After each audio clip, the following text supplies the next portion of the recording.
Cordial saludo. En este video analizaremos los principales postulados de los autores del paradigma positivista. Bienvenidos. Para iniciar es importante recordar que el paradigma positivista es un enfoque investigativo que surge a mediados del siglo XIX y ha permitido acercarse a la realidad de una manera objetiva a través de métodos como la observación empírica, la medición y la verificación sistemática. También esta corriente filosófica ha rechazado lo metafísico y lo subjetivo por fundamentarse en hechos verificables.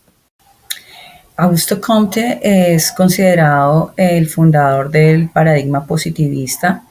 Dentro de la pertinencia de sus postulados, digamos que hizo un cambio entre la fe revelada por la fe demostrada y lo que debía considerarse a través de hechos reales.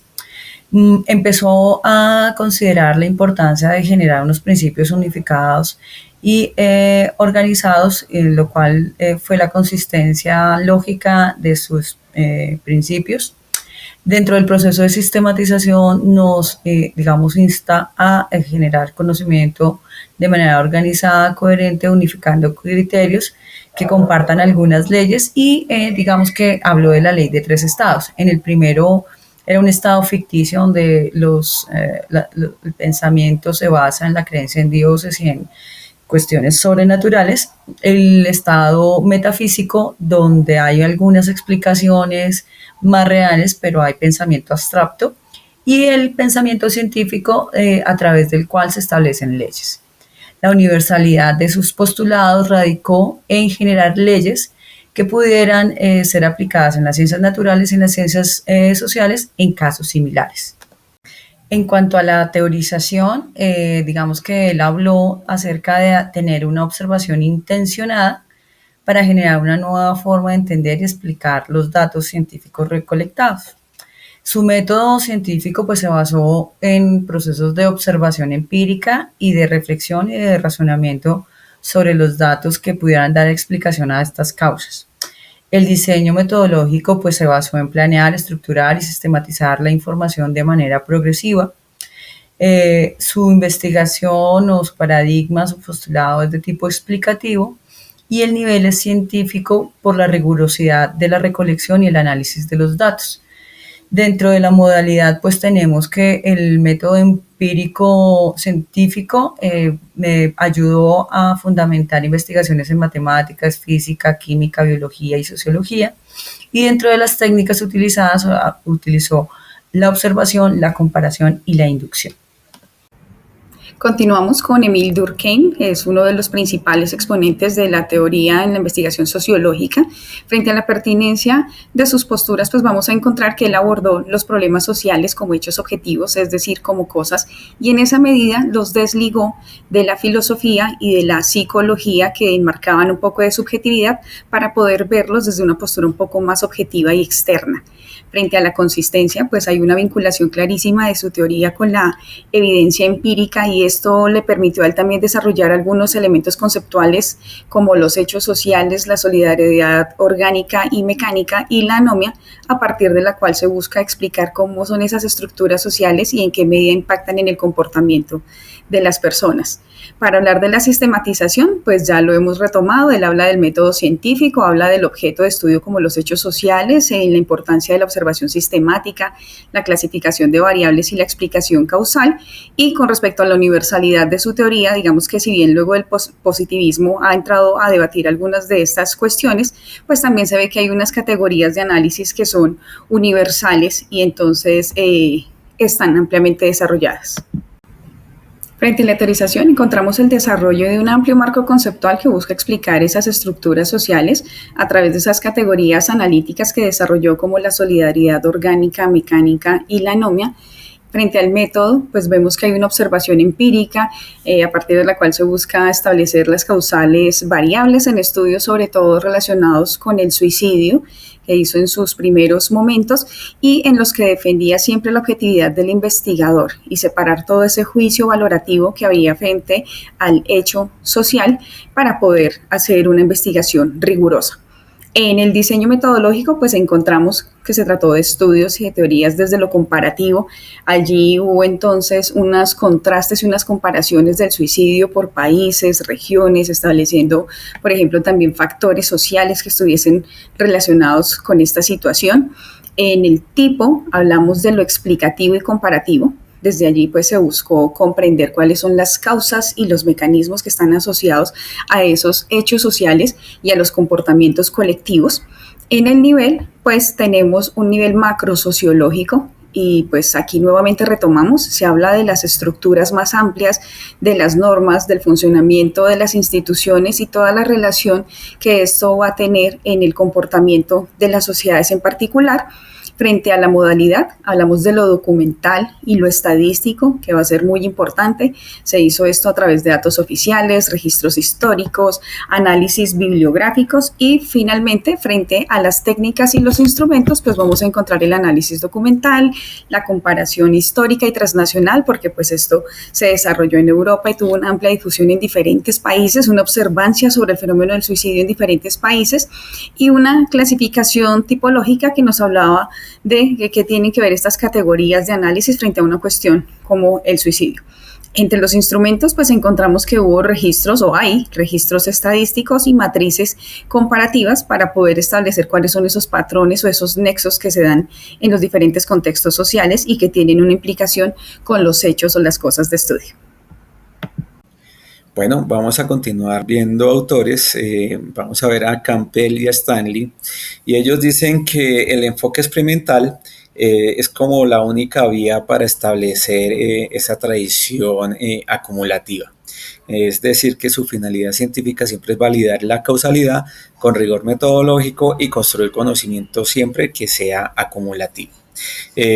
Para ellos dicen que esos hallazgos que puedan aplicarse en los contextos similares, pues eso, asegura la validez externa, y es por eso que para ellos el contexto queda como en un segundo plano, o sea, no les interesa tanto. Este método experimental que ellos miran o buscan contribuye para tener ese control estadístico como tal. Y lo que dicen ellos es que, pues, que no se puede descartar el conocimiento previo. Por eso la prioridad metodológica es esa validez interna por encima de todo, tener un control estricto de las variables y que pues ese diseño metodológico esté muy riguroso en todas medidas.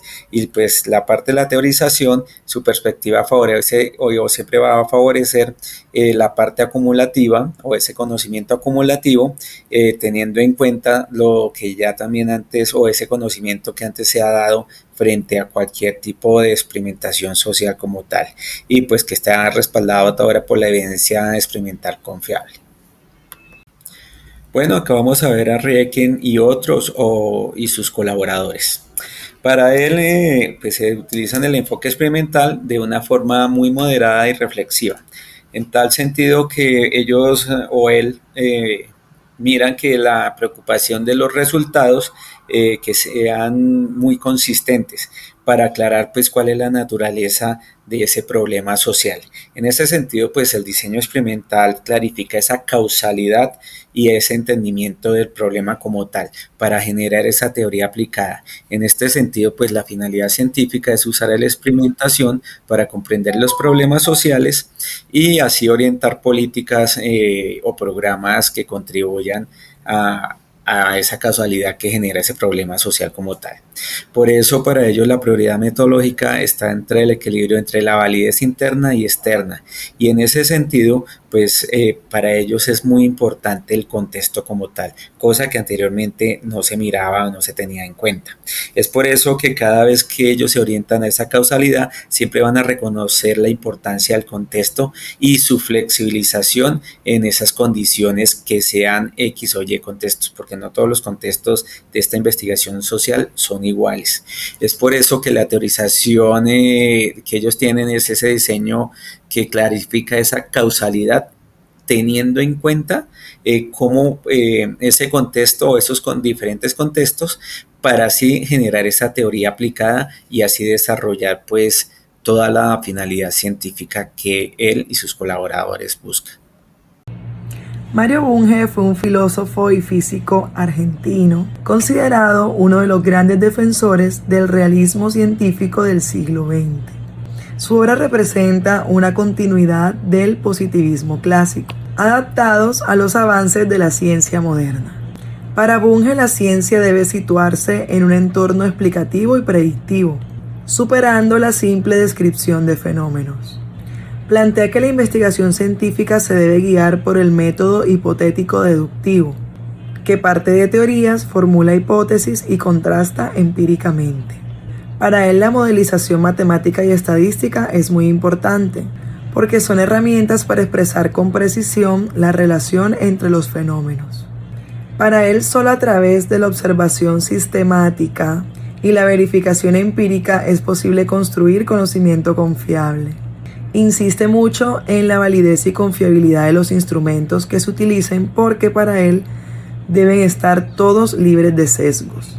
Otro gran aporte de él es que el conocimiento científico lo define como algo aplicable que debe traspasar los límites de la teoría y resolver problemas de uso cotidiano, incluso problemas sociales hasta los tecnológicos.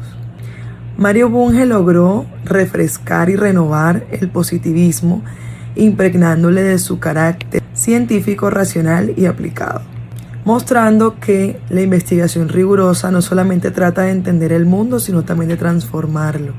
Su legado sigue siendo un puente muy significativo entre la filosofía y los avances científicos actuales.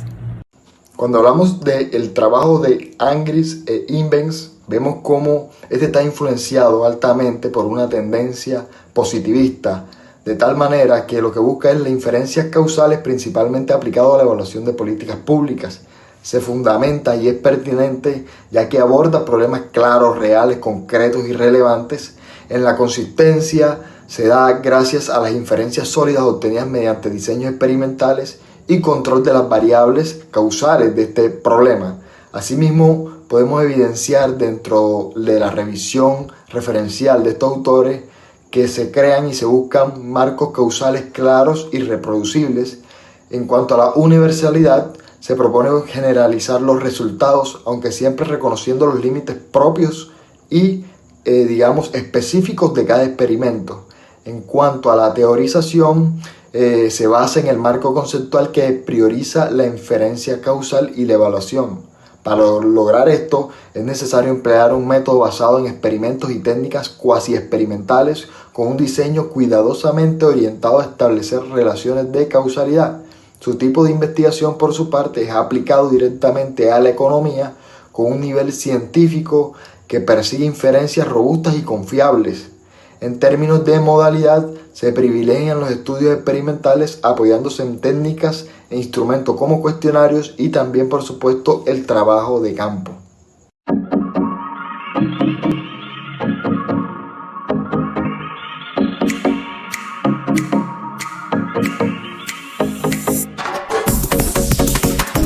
Augusto Comte fue considerado el fundador del paradigma positivista, ya que promovió la necesidad de desarrollar la observación empírica y el método científico. Recordemos que enfatizó la idea de estudiar las leyes sociales de manera objetiva, como se hace en las ciencias naturales, rechazando como las especulaciones y desarrolló la idea de los estados del conocimiento, indicando que el pensamiento humano debe evolucionar desde lo teleológico, pasando por lo metafísico, hasta llegar a lo positivo, entendiendo esto como el desarrollo de un enfoque científico riguroso para comprender la realidad. Campbell y Stanley, la metodología positivista estricta de ellos contribuye como marco para la referencia sistemática para la validación de hipótesis. En ese sentido, ellos miran que esa validez interna se considere como pilar fundamental frente a cualquier afirmación causal. Es decir, que esa validación interna debe ser sólida ¿sí? Y cuando es sólida, pues asegura una causal muy clara donde se pueden extender a otros escenarios como tal.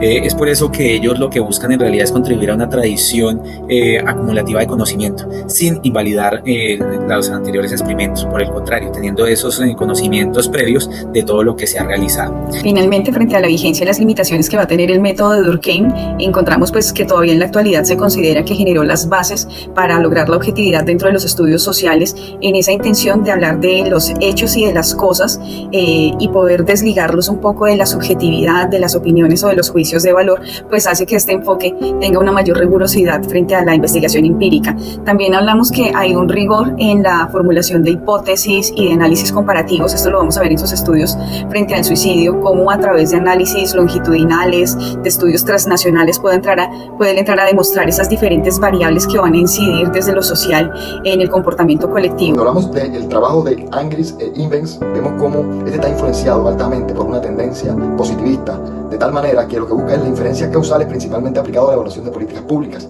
Se fundamenta y es pertinente ya que aborda problemas claros, reales, concretos y relevantes. En la consistencia se da gracias a las inferencias sólidas obtenidas mediante diseños experimentales y control de las variables causales de este problema. Asimismo, podemos evidenciar dentro de la revisión referencial de estos autores que se crean y se buscan marcos causales claros y reproducibles.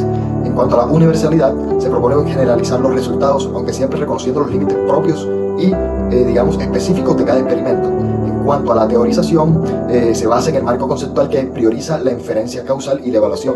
Para lograr esto, es necesario emplear un método basado en experimentos y técnicas cuasi experimentales con un diseño cuidadosamente orientado a establecer relaciones de causalidad. Su tipo de investigación, por su parte, es aplicado directamente a la economía con un nivel científico que persigue inferencias robustas y confiables. En términos de modalidad, se privilegian los estudios experimentales apoyándose en técnicas e instrumentos como cuestionarios y también, por supuesto, el trabajo de campo. En conclusión, el paradigma positivista ha evolucionado gracias a la intervención de estos autores, quienes han fortalecido la investigación científica con métodos rigurosos, diseños claros y herramientas precisas. Su legado nos muestra que la investigación cuantitativa no solo busca describir la realidad, sino también explicarla, predecirla y transformarla con base en evidencias sólidas. El intercambio de conocimientos que hemos tenido luego del cuadro comparativo y de este video nos permite reconocer cómo cada autor, desde su perspectiva, aporta a la construcción de un conocimiento científico más consciente, universal y aplicable, ajustados a los problemas de nuestra sociedad actual. Muchísimas gracias.